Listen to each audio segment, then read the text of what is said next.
All right, everybody, welcome back. I had a request from Reddit user Envy Nova on the lockpicking subreddit, asking a few questions on how I make my pens. So I thought I'd answer that, and then maybe talk about a few other things. So I've got my pens organized in these ATEC cases by size. So I'm gonna grab let's see, let me grab something big that I don't use much. So a .321 bottom pen, and just wanted to show how I make custom pens. So got this pen here. He also requested sort of ask what kind of drill I use. I've got a really old Black & Decker 1/3 horsepower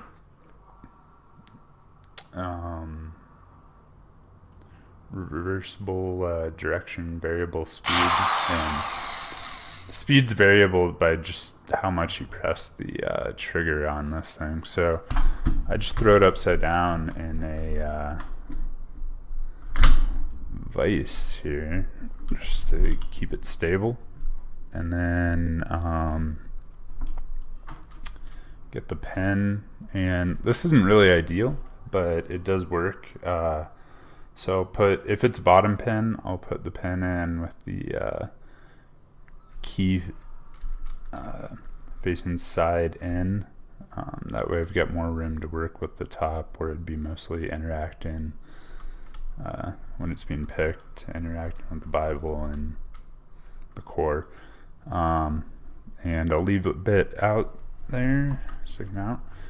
And then I've got a set of needle files that are different shaped from, got them from Lowe's for like $5 for 6 different ones. So we'll just do something simple today. That's not the one I want. Got some flat ones, some triangle, a square one, but I have a rounded one, so let's make a sort of I keep grabbing the wrong one. They all actually look alike. There we go. Get a round one.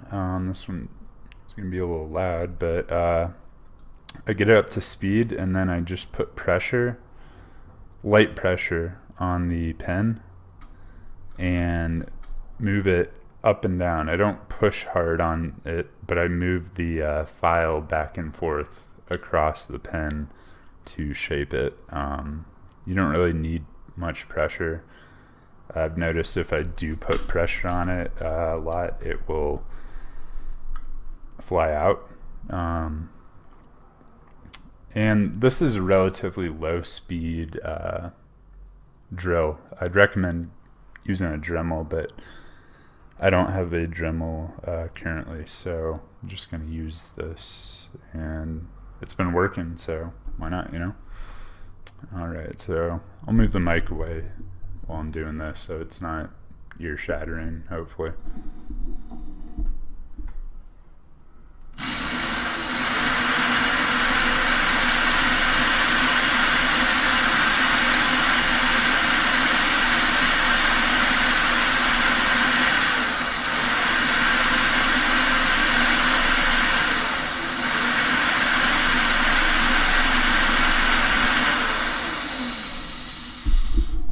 Alright, there we go. Pen has seemed to fly off. I actually found it, so let's throw it back in. That's what I was talking about. I don't have this locked up. Usually I do this in the basement and lock it up, and I've got somewhere for all the shavings to fly. If you're going to be doing this, I would recommend wearing safety glasses. I've got regular glasses on right now, so I'll call that good. But let me finish this up.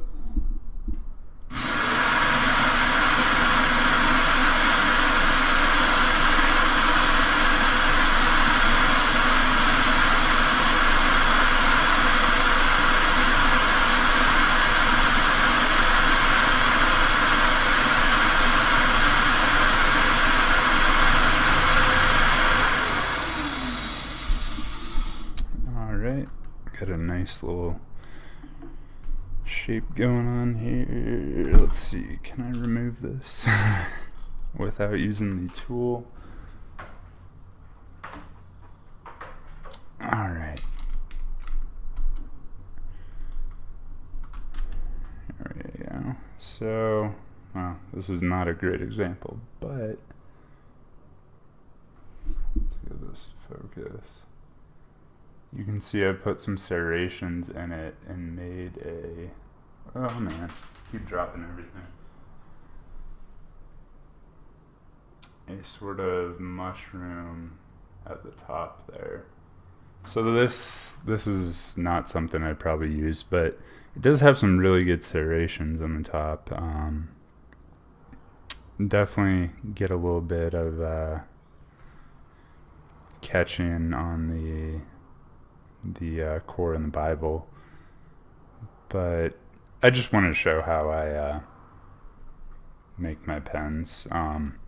So this isn't there exactly. I spend usually like 5 to 10 minutes per pen, so at least.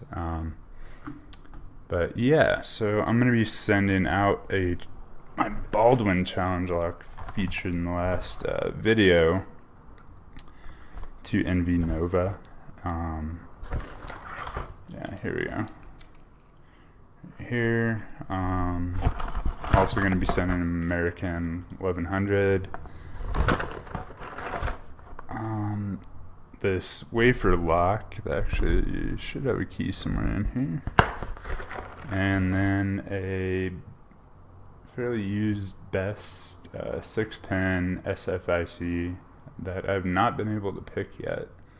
Doesn't have the worst keyway, not the best, but I don't know, hopefully he finds that to be fun, either him or his fiance. And then I've got a bunch of picks in the box. I might actually switch out the package before I send it, pack it in something that's probably going to be cheaper to send. But yeah, so hopefully this video answers some questions, and I hope to be sending out that challenge lock and some other locks to you soon in NV Nova. Everybody have a good day, and I hope you